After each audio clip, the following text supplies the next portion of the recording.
Hanspro live bagemanya gange atulire Dr. Kalunda tugezaako kubanga tutanya ensonga abyogera nga bitambula and of course abawa review ensonga zino nga bitambula mu sente Hajat Kalunda ngono nagamba gendayo akulombere edduwa mu mbeera y'enjawulo obulamu bwe nga butambula ddala bulungi and of course obenga obaako n'ekimu ku byogatta ku mbeera yo naddala ey'okubeera obulungi. Dr. Atwogere ku nsonga ya donasi abiyitingana byogeddwa bino nabiri buli omu kyasanga kyayogera naye ng'omukugu ensonga zino zifollowinga. What can you say about this? Donasi yayenga ye ayina ekizibu ki nti yandiba yagenda ku mukolo kwe batamukola ki batamuyita ebintu ebyo byewalanga nnyo okusigaza ekitiibwa kyo. Ekirala donasi omanyi babeerewo okwo ku TikTok ne bamanya nti ensi yonna yonna ebakola ki ebamanyi. Ekintu ekyo si kirungi. Ekirala n'oli munne bonna bekwegamba bonna be bamu buli bukokolo bukola ki bulogana buli bukokolo bulogana ono ye maama wooli okitegeera azaala ekibi akiwongerera balina okuwongerera ogubi gwabwe ogwo olw'ensonga bw'owuliriza statement za donasi n'oli eyamugobye bonna bagwa mutulu baleriki ye tewaliwo just tekirabika bulungi okuba nga bamugobya naye ate okubeera nti family yemu ezo species ezimu okitegeera kwegamba siinaako na muntu n'omu gwe nsobola kugamba nti ono yakoze bubi munne n'ono. Omanyi donasi abantu ba offendinze ku social media kuno bayitirivu n'oli munne kyamaani w'oku-offending omu ku gwe yalabirako ogwo muzannyo gwabwe then leka olumbe lwe banga kye beetaaga bakifunye era tubogeddeko nabo n'okuswala ate nga basobola okugaya emiri gundi eno gundi bakiyita batya bakiyita okusibwa wansi oba humiliation gwe n'okkiriza kamera zikutunulemu oswazibwe mu lujjudde lw'ensi yonna nti donasi awuuyo ng'oliwa kiddole waliwo nti okola content nti tugambe ndi kiki then awo eddaala lya content liba likoze eki litabuse naye ate bituufu byonna olw'ensonga byonna bisoboka. Olaba beeyambulira ku social media nti ate lwaki awo batasobola kukola ki kweswaza so bwe baba nga bali mu gundi waabwe sikiti zaabwe ekyo nakyo kikulu naye nze kyemmanyi sinaako omuntu n'omu gwe nsobola kukondeminga ku ezo sayidi zebbiri olw'ensonga bonna be bakabaka b'ezo gundi date dance oyo ow'okubeera nga bassa abalala kakati naye bwe baba bamusiza weerandi gudu kabatutambulira awo n'omulala mpozi yabaddeko awo oba naalongo bwe bityo naye nga ogwo omuzannyo gwabwe leka olumbe lwabwe lwe baayikola lubettire. Kati nnyo nga tumaliriza omungi atulaba yonna gy'osiza okutulaba tubaagala nnyo mikwano gyaffe yonna gye mumusiza okuba nga mulaba show yaffe the watchdog tukomyewo nate era okuba nga tutanya ensonga mu mbeera eyanjawulo Handsful Live gemanya gange na buli omu yonna gy'osizira okuba nga otulaba bamikwano kyakabi with me andine Dr. Kalunda nateera asazeewo okuba nga atweyungako tubeere nga tukwasaganya tubawa review mu ebyo ebitambula mu ggwanga Uganda of course n'ebyo ensonga ezisinga okuba nga zibagattako why not Dr. obuuza kubatulaba tutandikirewo abatulaba mbaniriza ate era mbaagala nnyo mbatumiddeko mwena gye muli mwebale nnyo mwebale okugoberera channels zaffe mwebale nakusubscribinga nakulayikinga nakutwagala mwe mutufudde ki kye tuli mugere mu maaso ojja kwogerako nnyo baagala abatumba. Dr. ku nsonga ezitambula wabula nga njala okubajjukiza kati nnyo Awandable UG YouTube channel kwe tusinzira okuba nga tubaweereza then Hajat Kalunda ye yasalawo okuba nga tuteekamu akasente tube nga tutambula here and there why not tube nga tubawa ekyenjawulo mu mbeera eno bweti. Dr. tutandikirewo ku nsonga za donasi nga bwe bitambula bangi boogedde naye ng'omusajja omukugu nateera njagala olambulire tuli tutya wano donasi yasinga munne master we mu kusiiwuka empisa so kati ekyo bwe baba basinkanye ezisinkana ebisubi bye bikola ki ebisubi ebikuka so kakati ensonga ezo za donasi ntono nnyo kubanga ono ye maama wooli ekyakoze obulungi era ono n'awa kitiibwa maama we era n'afuluma ekizimbe nga bwe kyabadde kikoze newankubadde nga kyakuyisaamu nnyo maaso ono effujjo lyayina n'oli eyamugobye lyakola ki lyayina so naye nga ogwo gwe muzannyo bwe gulina okuba nga gukola ki nga gutambula kituufu si ekyo kituufu kituufu kye baamukoze kubanga olw'ensonga emu nti n'oli naye si mwangu mugobereddeko ebbanga eriwera bonna bambazuulu bonna si bangu kakati munange abantu bwe bulaba nga beesobola mubaleka ne bakolaki ne bagwengana kakati ate oba onaakikola oti so naye tekyabadde kirungi maaso g'abamu oba abaki oba naye mwennyini naye kya buswavu nnyo naye mu ngeri endala ate tujjukira nti bwe bakabaka b'ebyo kubanga ye bw'otakimukola ate yakikola kakati bwe kiba bwe kityo eyo ensonga eyo bwe erina okutambula ate tolina kirala kyoyinza gigatako ensonga sina kirala kyenyinza gigatako Donias yatalina nnyo kyali just mudomo kati omudomo bwe guba nga gwe gubafudde ekyo kwogera maanyi gakwogera tumusuubira kati oli okugamba nti ate nabadde nkusuubira okubeera ng'oli boti ne bodi kya n'oyo naye kyabulalu amanye nti omuzannyo just lulimi oli naye aleekaanira eri ayinza n'okuba talina ne gyalya naye n'aleekaanira gy'aleekaanira twabadde tetulina kye tumusuubiramu kyamaanyi Donasi Mike light anti eneze kiri kitya musajja tomwocha kiri kiriya okay then Dr. Njala tugere ku nsonga endala ensonga ya Isma tennakwatibwa tetunalabako ba suspects tetunalaba police report gye yakavaanayo mu kunoonyereza. We haven't seen any something ekigenda maaso okuva ku nnaku ensonga ya Isma nakunyonnyola dda nenkunyonnyola nti ensonga ezo bweziti ezigwa mu koweri gavumenti etuleka nnyo nga tetukoze eki tumatidde nga ate tulina omusajja Ssaabalwanyi ayiyita Ssaabalwanyi okitegeera ekituufu kiri nti twandibadde tusuubira nti guno omuzannyo twandibadde tetujulira naye ate tugenda okizuula nti ate oba tumuggyeko bujja tuteekeko omuntu omulala olw'ensonga ye ofiisi ye mukoze eki twamwesiga nga Ssaabalwanyi ne tumuteresa emmundu zonna ez'eggwanga lino era yaziinako obuyinza yamanye amasasi naye agali mu ggwanga ge lirina mizinga eggwanga lirina naye bw'aba nga lipooti z'abantu balinga nga 100 tezinavaayo kubeera nga ziteekebwa ku mmeeza ng'ate Ssaabalwanyi kati awo naye okugamba kyovula trust yange naye egenda ekola ki eseebengerera olw'ensonga nti kyakola si kye nali mukola ki and then let's review kati mbadde nkyayongerako ku nsonga eyo yayisi lipooti tetuziraba ne be bakwata nabo tetubalaba tetumanyi kikigenda maaso kakati ekizibu kyekyo nti kati era nagamba nti nakuwaayo obudde bwa myaka 2 abaana abo gye bagenda obbasi babamale babakoleki babakomyewo babale babagambe nti mugende tukyanoonyereza mudde nga mwe reporting so mu mbeera eyo bwe kityo bekikola ki bwe kiri tuyinza obutafuna tetusuubira nnyo tuyinza obutafuna baako ki kyetufuna and then anjala tureviewing ensonga ya Papa Misa Kisemakula Misa ono yakoze ekintu ekyenjawulo ekibadde tekitabangawo ku Serena by ssaawa 10 tiketi zaabadde nga omuntu eyagula ordinary takyasobola kuyingira ssaawa 12 ewa VIP nga naye takyasobola kuyingira table nga olwedde zo zaggwawo dda olwe setinze record empya ya Serena ekibuzo kiri nti obulamu bwe bwonna Misa 46 yayimbidde ddala bulungi nnyo with no doubt yeetaaga kubaako mbu ate wano ne wali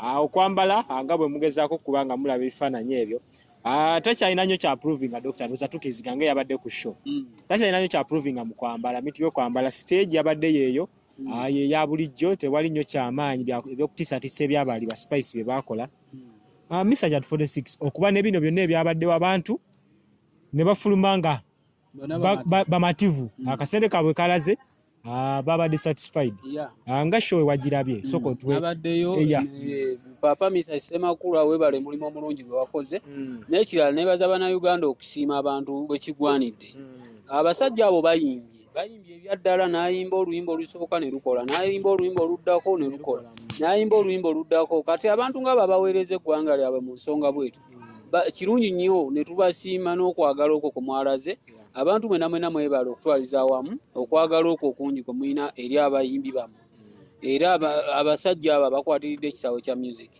era nti kino kiwe n'abalala bano ba DJ Michael n'abalala ba One Hit Wonder okusobola okutegeera nti balina okukola ennyo nga tebaneetuuma baleejeri nga tebaneetuuma ebintu ebyo byonna byonna takyeyita naye ate akikola bukozi oba yakikolerera oba akiri naye kakati n'osanga oli nze leegendi gundi leegendi tinaatine oluyimba yakuba oluyimba lumu mu 2000 kati naye leegendi kakati ayagala ekibi ekireeta obuzibu kwe kwagala totegeka ate Serena Lugogo ekyo kirala genda otegeka ebbalafu abaaliyo obudde obwo abaluwulira tujja kujja tunywe omwenge tukulabe oba bwe tunaaba tuli banywi ba mwenge n'abanakisoda nabo bajja kugumunywa so mu nsonga eyo papa Misa Ssemakula respect weebala omulimu gwe wakoze n'abantu mwenna abaavudde gye mwavudde ne muweesa se ekitiibwa ekifo kino tekyabadde kitini kuye ekifo kitono naye ate kibeera bwe kiti nti bwe kuba kutegeka tewali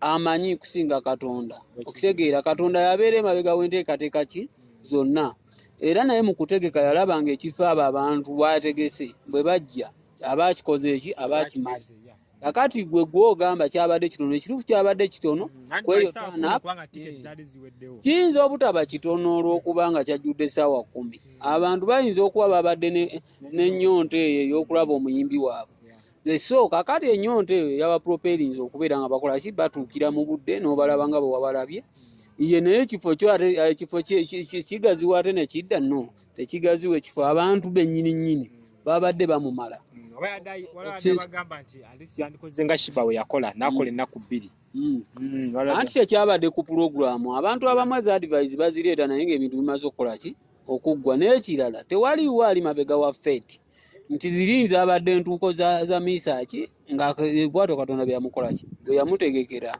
kakati gwe bw'oleeta pulaani zo asobola obitegeka ebyo ebintu bibiri ate ne mumusekerera nga tebakoze eki nga tebazze so kakati ebyo tesibye tuliko misaaki yoga congratulations webale kutuuka ku buwanguzi naye okigwana okikoleredde ensonga endala njagala nkubuuze okubanga tiketi ezaakubwa zaali nnyingi n'okusinga ku bifo ebiri mu kiseera because abantu abadde bweru awo nabyo nayogeddeko nabo nga bacomplain nga bagamba nti twagula tickets already but batugamba munda wajjudde lwaki baba bakubya tiketi ng'ebifo ate already babimanye ebiri munda tebigenda kumala lwaki mu tiketi mu business yonna inoteekamu kye tuyita collateral damages nti gana amagi gasobola okufiira under making tomanya ani waliwo tiketi ezigabibwa nga tomanya ani agiyina nga tomanya ani agenda kujja n'atagenda kukola ki kujja kati bw'olemera ku kya tiketi ekiri mitinga kitegeeza osobola okwelimitinga osegeera kati mu lulimi lwa bizinensi ekyo gyekiri era kikulu kitwalibwa ng'ensonga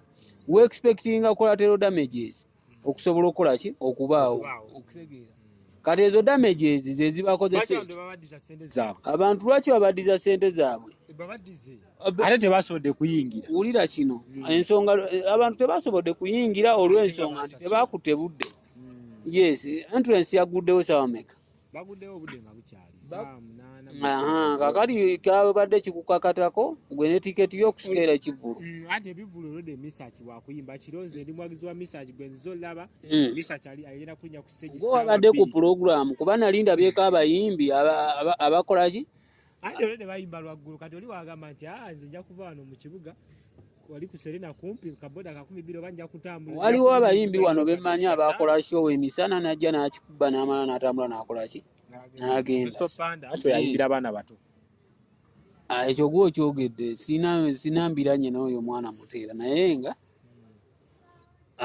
tomanya ntegekayo oli kyolina okumanya so kyensobola okugamba akasente ko wano e Uganda waliwo agamba wano e Uganda kyemulina okumanya ate abo nabo baleke kwewussa wano e Uganda kyemulina okumanya sente bwe ziyingira embugo tezidda oba ekintu bwe kirinya tekiddawa abo bennyininyini abazisaba balina amaduuka balina biki naye natti bwegenda mu siringi 10 anti tetubamanyi ate bayinza n'okukola endala ku nasa ekyo nakyo wekiri kozi waliwo era kenyini yaddaga tetumanyi oba za ku nasa ezo ziyinza n'okuba za ku nasa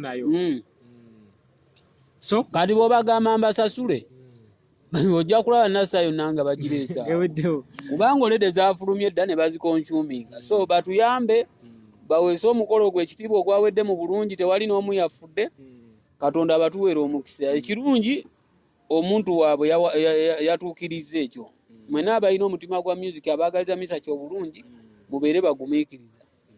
Nalabyekaawo Navio ng'agamba nti yaddako alina show ye gy'agenda okutegeka show Navio emyaka gyonna gy'amaze ng'ayimba. Agenda gitegekawa tanakonfirma naye ng'atunuulidde n'ebifo nga Serena. Abaana abo oluzungu Navio oyo yasussa nnyo oluzungu, abaana ne beeyonoonera ddala. Naye ajja okusa oluzungu kitegeeza kwonoona. No, alina be yayimbiranga baamutegeera. Sisuubira nti katubalinde bajja kujja naye nga mutusha omulala ayinza okukuba Serena bwetu ddala kubano aba bandi be yali nabo banne bonna gundi Geoffrey Lutaya asobola. Geoffrey Lutaya asobola. Geoffrey Lutaya ne Molini Nantuma asobola. N'ebirala n'abalala. Ronald Mayinja kiyinza oyimuyingiramu olw'ebyobufuzi bino. Naye ng'asobola Ronald Mayinja musajja muyingi. Essaawa eno let's speak tubeere n'objective. Essaawa eno nga Mayinja bw'ali mu bantu n'embeera nga bw'etambula. Mayinja kan asobola okufiiringa ekyo ekifo. Mayinja asobola okujjuza ekyo ekifo. Ate owakana ki nkugambye Mayinja ku lw'ebyobufuzi. Mayinja ow'ebyobufuzi tasobola. Mayinja yenna tasobola kujjuza kifo. Tasobola. Haruna asobola asobola okukistriking. Bend abana abalala bonedda. Bana abalala waliwo abalala bezitalina kusaasira nedda abo bonna baayonooneka. Those are rotten eggs. Ezo drugs zaafa NDA zinoonya okuzookya. Those are expired drugs. Okay. Nga tuvaako kwebyo ensonga okujjako dokita abantu njagala tubeerekereze lwaki tubafiirako tutudde mu basanga. Kati bw'obanga bw'ogambye ate kiki mukama wange. Dokita waliwo embeera full figure ne ba Calvin Kayanja then n'omukyala bamuyita YouTuber ali awo mwera bamuyita Maggie simutegedde nagino. Nga bagamba nti ebintu bino bye tukola tubafunamu nnyo owaayi. Nze mbadde ndowooza nti buli omu afuna ku munne okusinziira ku maanyi ge oba okusinziira ku busobozi bwe oba okusinziira ku kintu kyonna because naawe okukkiriza okutunda mu kamera yange oba olina okuba nga naawe ogamba nti ate sinange nina okuba nga ngaininga something. Bo baadde bakomplain nga bagamba tetugenda kuddamu kuba content. Kakati ekintu kiri kimu ffenna tweteeke ku binzaani. Omanye ebintu ebimu okubeera judgment ng'ate tolina that capability of okukola judgment nti buli omu okuyingira mu kintu alina okufuna benefits ezimumala okubeera nga ajoininga eyo gundi ekigaali ekyo. Oyo full figure teyali bw'atyo kuba yayimba dda bakyakala mu kyakale nga nkyali mwana muto. Naye ekimukwasidde waggulu ye media gyagamba nti aba alina okusasula oba baba balina okusasula ekituufu musobola okuba nga mufuna sente ki nnyingi. Naye mbuuza waliwo abuuza full figure sente zajja mu state house kati. Waliwo YouTube agendayo n'amugamba maama tuwe kuzijja ku gundi. Olw'ensonga nti eddoboozi lye ligenda ne lisamba obujji obw'enjawulo ne bamulabamu obusobozi obw'enjawulo then ne bamuwa sente nga noone yamukwatanga gwagamba ali mu kulya sente ebiti tazimukoze ekitazimugambye. Olw'ensonga ono omwana ali emabega w'akazindaalo temumulabye noono gwendi naye wano era tewali wajja mubuuza ojja kubuuza nze omusajja abadde emabega w'akazindaalo oba dokita bwati ne bwati oba gundi bwati ne bwati bwe biti. So kakati ensonga eyo nkulu because olutalo baddeyo babloga nga bagamba nedda ne ba YouTube nga bagamba sebo buli omu afuna ku munne buli omu alina kyajja kuki ku munne buli omu alina kyajja ku munne. Kakati kyembadde gandi bw'oba oyingira ebintu bino funa ensonga lwaki gwe obiyingire na butya bw'oyisobola gwe obifunamu. Kuba nsobola okuba nga mbadde sikumanyi naye nga nkutegedde ekyokumanya kyokka kitegeeza nti nsobola okwetaaga mu budde buli onyambe ekyange then nze nkuwe obuyambi nkuwe oderivalinga that service egendi then gwe ompe sente musegeera kibeera tuwe flow. Kati wali lwakuba zino sente ez'amangu nti okatutte YouTube nekusasula kati ziba zibyamaki amaaso. Gwoba oyogerera ki mu kamera gwe kiki oba oyogerera mu kamera ekyo kyotagenda kufunamu ng'ate okyogerera n'obeera mu mativu nnyo nti muntege kamera nze njogere. oyogera obeeko n'emitima gy'abantu abagyokoonako oba obeeko n'abalala b'oyamba. Kitegeeza nti abantu abo beetaaga obuyambi bwe bagenda kunoonya ggwe ng'omuntu. Kitegeeza ggwe olina okweyambisa abantu abo ng'omuntu obaggyeko akasente ako. Okitegeera? So ebintu ebyo bwe bityo birina okubeera nti kunoonya nnyo lwaki okola ekintu na butya bw'okikola ki na butya bw'okifunamu. Okitegeera? There is no knowledge for free. Bwe nzija wano ne njogera mba nina ebintu bingi bye mbala ng'omuntu. Lwaki soogedde eddagala? Kuba n'eddagala nsobola olikola ki olyogerako kati oli ajja abeera eyo agambe lwaki tayogera ku ddagala. Eddagala temumanyi malwaliro ga gavumenti gye galina malwaliro alimbuuza omusajja omusawo lwaki tatandika okusomesa ku bulwadde. Kati obulwadde temumumanyi, Ebola temumumanyi, social distance temumumanyi, kondomu teziriiyo, yagala bakusomese. N'abamusomesa gye bali agenda atega abankola ki abamusomesa okutali mukimusanvu. Fera tetugenda vaayo ku kintu ekyo kimu. Naye kirala buli omu alina kyayagala okubeera. Tojja kunkaka tosiggontegeerera. Eby'obusawo babeetoolodde awo. Lwaki muyisaamu abasawo ababeetoolodde amaanyi? Baweerera abaana baabwe tebaagala kugenda kubawa ku busende. Ayagala ne typhoid amutwala emulago. Mulago general referral number sebo typhoid omusitule ng'owaweerera omwana nansi ali ku kyalo alina clinic. Oganya omuwa ssente. Omala ogamba emirimu gyabula n'omwana we agamba emirimu gyabula. Muwa abaana abo ssente mugende mu consulting balina knowledge emala amalwaliro gali buli wamu. Ffe tetuli basawo Baganda. Tumalirize. Bantu basibule. Ekyo mbalamusiza mwebale nnyo mwebalire ddala. Muteekinge heart. Buli kimu kijja kubeera seeti. Nze mbadde sineetaaga kwanviiringa nnyo mikutu gyange olw'ensonga ezimu oba endala naye nga inshallah essaawa yonna nja kuba nkola ki mbisaawo emikutu gyange.